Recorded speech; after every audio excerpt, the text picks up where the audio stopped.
I have no doubt that for most of us it feels like a tall order right now to not let our hearts be troubled, to trust that we do know the way, the quiet, unglamorous, risky, but ultimately life-giving way Christ is talking about. But we do. Like Thomas, Philip, Peter, like the others, we know Jesus Christ. We know his life. We know his love. We know his death.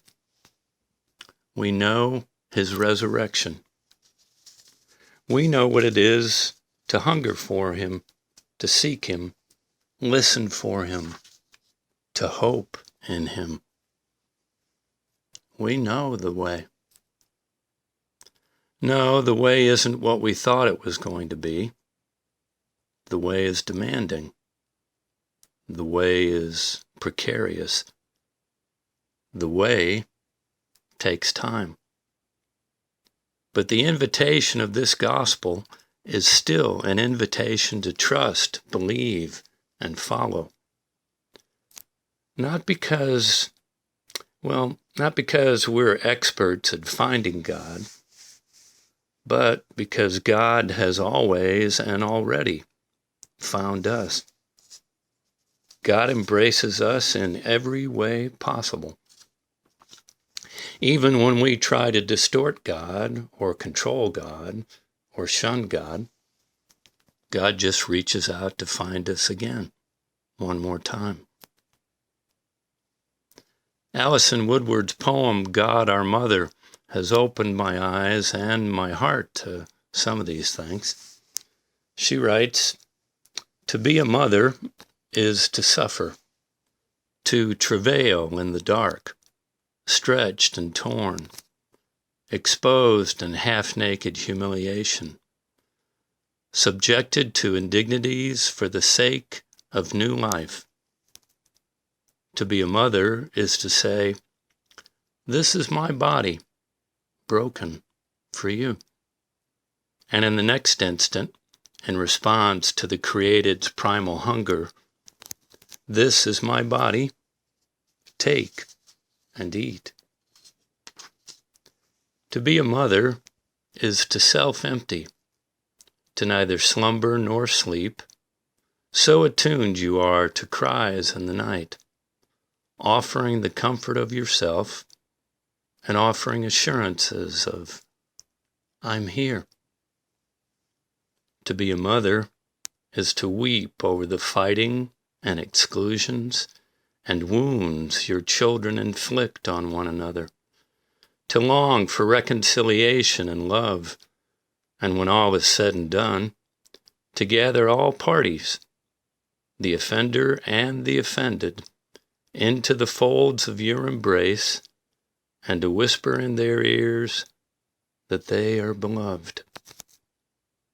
To be a mother is to be vulnerable, to be misunderstood, railed against, blamed for the heartaches of the bewildered children who don't know where else to cast the angst they feel over their own existence in this perplexing universe. To be a mother is to hoist onto your hips those on whom your image is imprinted, bearing the burden of their weight, rejoicing in their returned affection, delighting in their wonder, bleeding in the presence of their pain. To be a mother is to be accused of sentimentality one moment and injustice the next, to be the receiver of endless demands, the absorber of perpetual complaints, the reckoner of bottomless needs. To be a mother is to be an artist, a keeper of memories past, a weaver of stories untold, a visionary of lives looming ahead. To be a mother is to be the first voice listened to, and the first disregarded. To be a mender of broken creations, and the comforter of the distraught children whose hands wrought those broken creations. To be a mother is to be a touchstone and the source, the bestower of names, the influencer of identities, the life giver, the life shaper, to be an empath, a healer, and to be the original love. Jesus tells the sorrowing disciples that God is roomy, God is generous, God is hospitable. God can handle our doubts, our fears, and our questions. And God's offer of belonging extends far beyond the confines of this mortal life.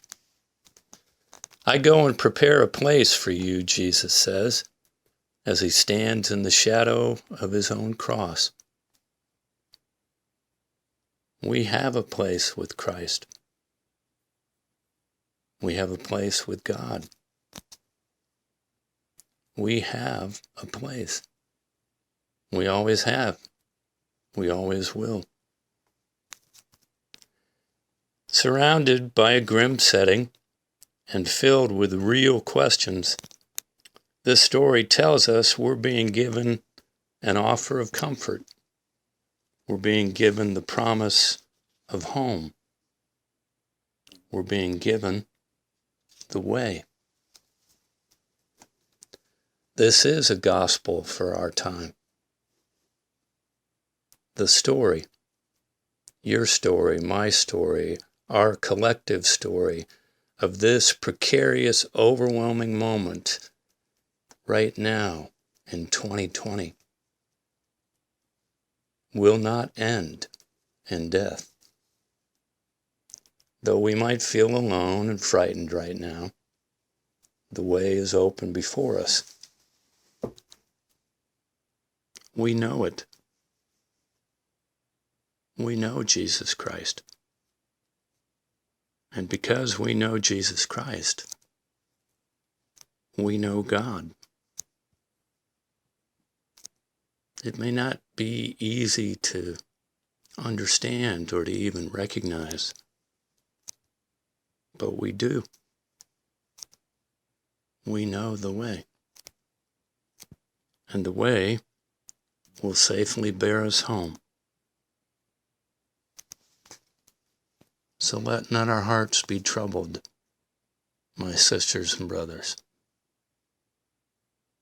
The way is bearing us to God. The way will safely bear us home this day and all our days. So let not our hearts be troubled. Thanks be to God. Amen.